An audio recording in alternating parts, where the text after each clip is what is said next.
Alors comme ça, on veut faire des speed builds, et tu ne sais pas comment faire. Je suis là pour t'aider. Brick Builder, All News Bricks, ou encore les Lego en perspective. Tous des artistes les plus incroyables les uns que les autres. Et vous vous demandez sûrement, mais comment faire des speed builds? Ne vous inquiétez pas, j'ai la réponse pour vous. Allez, prendre les gens pour les cons, j'adore ça, mais faut pas abuser. Bonjour à tous et bienvenue sur les Lego en perspective. Dans cette nouvelle vidéo, je vais vous expliquer ce que j'ai pu apprendre dans ma carrière de youtubeur incroyable et de mes connaissances que j'ai pu acquérir, comment moi je fais un speed build et comment vous pourriez faire un speed build. Speed build. Speed build.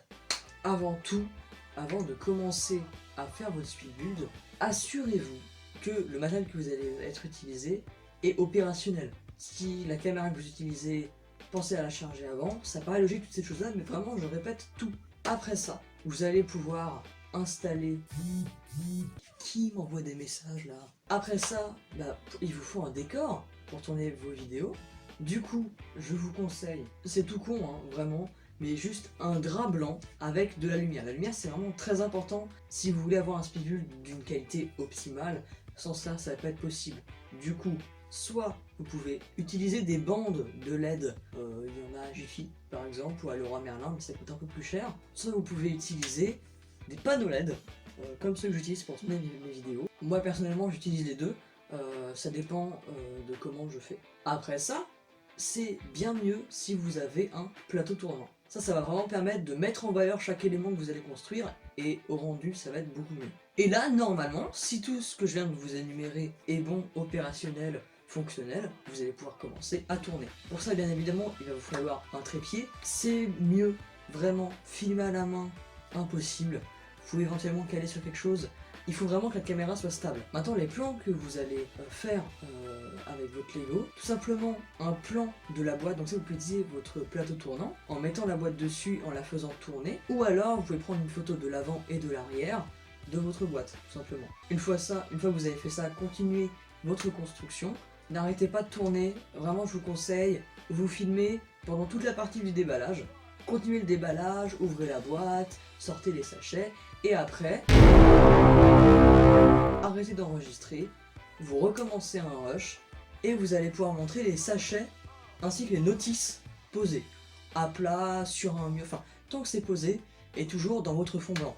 Une fois que c'est fait ça, vous allez arrêter d'enregistrer, vous mettez votre caméra de côté pour l'instant, vraiment, c'est une partie qui est extrêmement importante je trouve, particulièrement pour les gros sets. L'idéal c'est d'avoir une table ou quelque chose à côté de l'endroit où vous faites ça. Et en fait là-dessus, vous allez ouvrir le ou la sachet numéro 1, et pour chaque étape, ou en tout cas chaque page, vous allez faire un petit tas avec les briques dont vous allez avoir besoin. Et après vous allez pouvoir enregistrer, commencer à construire le Lego, et pour chaque nouvelle étape vous allez enregistrer une nouvelle vidéo. Et pourquoi ne pas faire ça directement en un seul rush? Parce que au montage ça va être beaucoup plus simple, surtout pour moi qui a un ordinateur vraiment pas performant. Au montage ça permet de ne pas créer de bugs et d'avoir un rendu beaucoup plus fluide.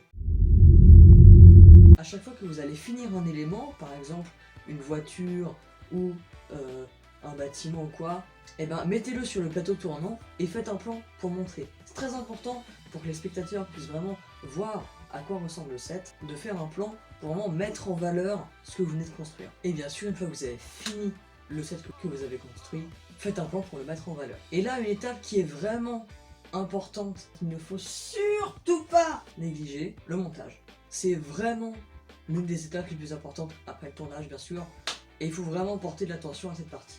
Je vous propose, en tout cas c'est ce que je fais moi, de montrer en premier le dernier plan que vous avez fait. C'est-à-dire le plan où vous présentez le set fini, en entier. En accéléré, vitesse réelle, ce que vous voulez, c'est vous qui voyez. Puis après, mettez un texte ou une image de la boîte, c'est comme vous voulez, avec les informations du set.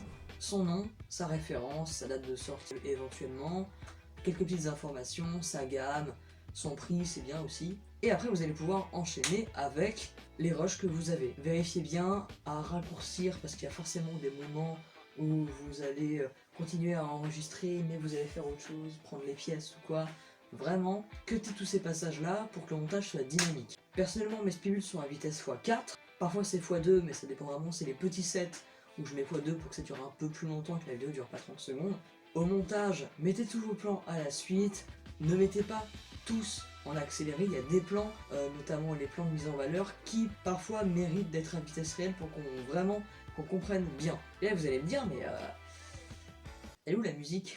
Parce qu'un speed build sans musique, juste sans son, c'est pas regardable non plus. Du coup, personnellement mes musiques je les prends à deux endroits. La YouTube Audio Library, donc pour ceux qui ne connaissent pas, c'est un site qui est accessible à tous, c'est que des musiques libres de droit. Vous pouvez utiliser absolument toutes les musiques, elles sont toutes libres de droit. Le site est en description si ça vous intéresse.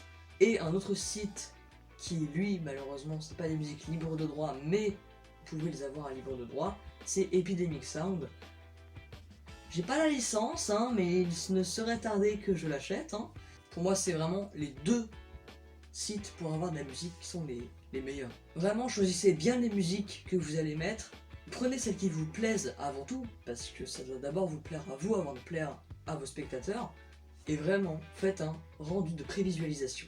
Votre vidéo va être en accéléré, donc pour pouvoir avoir un rendu avant d'exporter votre vidéo, il faut que vous puissiez la voir pendant que vous faites le montage.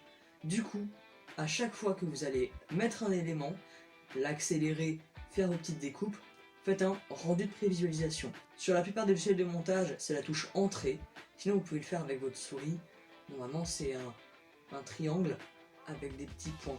Et vraiment, une fois que vous avez fini votre montage, regardez tout du début à la fin. Portez vraiment de l'attention à votre vidéo. Pour avoir un rendu optimal, il faut y passer du temps. Essayez de rajouter des petits éléments, des petits logos, peut-être au niveau des textes. Et une fois que votre vidéo vous plaît, que vous avez fini, vous pouvez exporter votre vidéo. Après vous pouvez mettre votre vidéo en ligne et votre vidéo va faire le buzz! C'est pas vrai, ça dépend. En tout cas, si cette vidéo vous a aidé à réaliser vos speed builds, dites-le moi en commentaire et peut-être même envoyez-moi le lien du speed build que vous avez fait, peut-être grâce à mes conseils, incroyable bien sûr. Ben, je serais ravi d'aller les voir. Il y a plein de vidéos qui devraient arriver prochainement, des vidéos assez spéciales, assez sympathiques. Ouais. Du coup, n'oubliez pas de vous abonner et d'activer la cloche de notification. D'ici là, portez-vous bien, salut à tous.